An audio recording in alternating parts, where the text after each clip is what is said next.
Okay, I thought I would give a very quick explanation of estimation, and one, how we do it, and two, why we do it. Why is it so useful? Okay, imagine I had the sum 625 times 56. I'm asked to calculate that.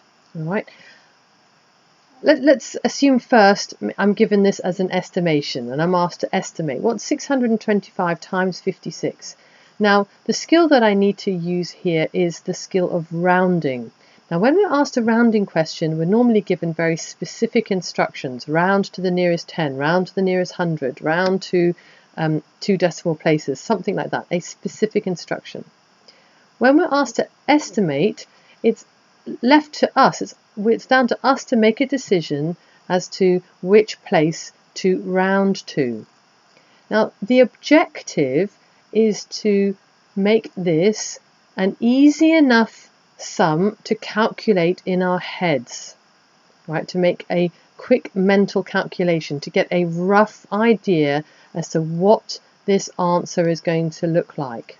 And in this case, I would round 625, I would round that to 600, and I would round this to 60, right? So I now have 600 times 60, okay, which gives me a really simple calculation to do in my head, because I know that 6 times 6 is 36, but it's not just 6 times 6, it's 600 times 60, so I need to add in these zeros, and that gives me 36,000. Okay, so I now have estimated that this calculation should give me an answer that is roughly 36,000. Okay, now if I want to calculate it for real, I need to set it out in a sum like this, a long multiplication. Now, a long multiplication, they're not particularly difficult conceptually, but there's a lot going on, and there are lots of places where kids can go wrong when they're trying to make these calculations. Now, let's have a look. I've set up 625 times 56, and I'm pretty pleased with myself. So I've started here, 6 times 5, and I've written my answers in here. Then once I've done that, I'm going to do 5 times 5, right, 25. Okay, and then I've put my answers in here. Brilliant, I've got my 2 rows of answers.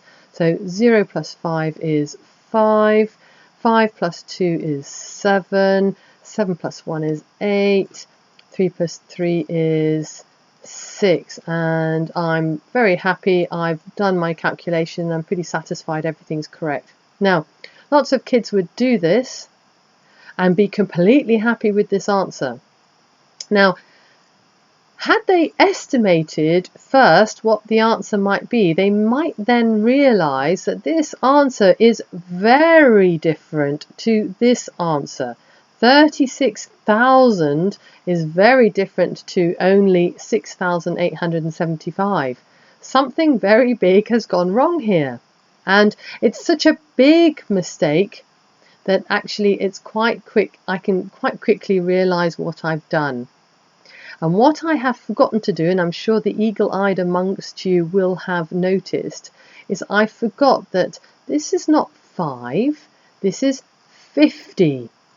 And I should have put a 0 in here to make sure that all of these calculations were moved up by an order of 10.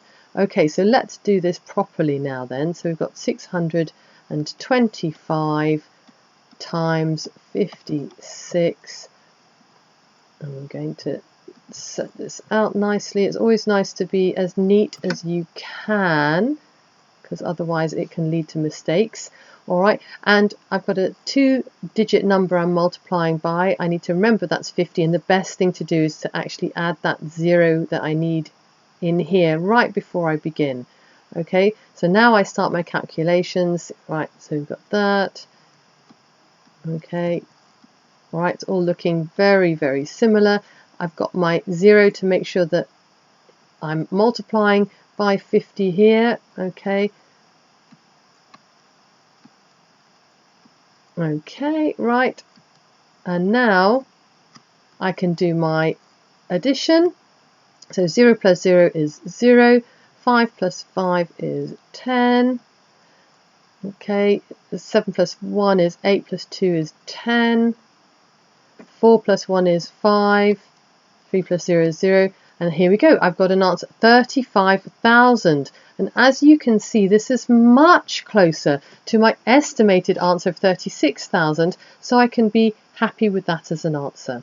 Okay, I hope that's clarified estimation for you. And I hope that's explained why it is so important. And in fact, you know, it would be really great if the children, when they're asked to do multiplications, could actually get into the habit of doing a rough estimate first, and in that way they will be able to tell when they have made these sorts of errors.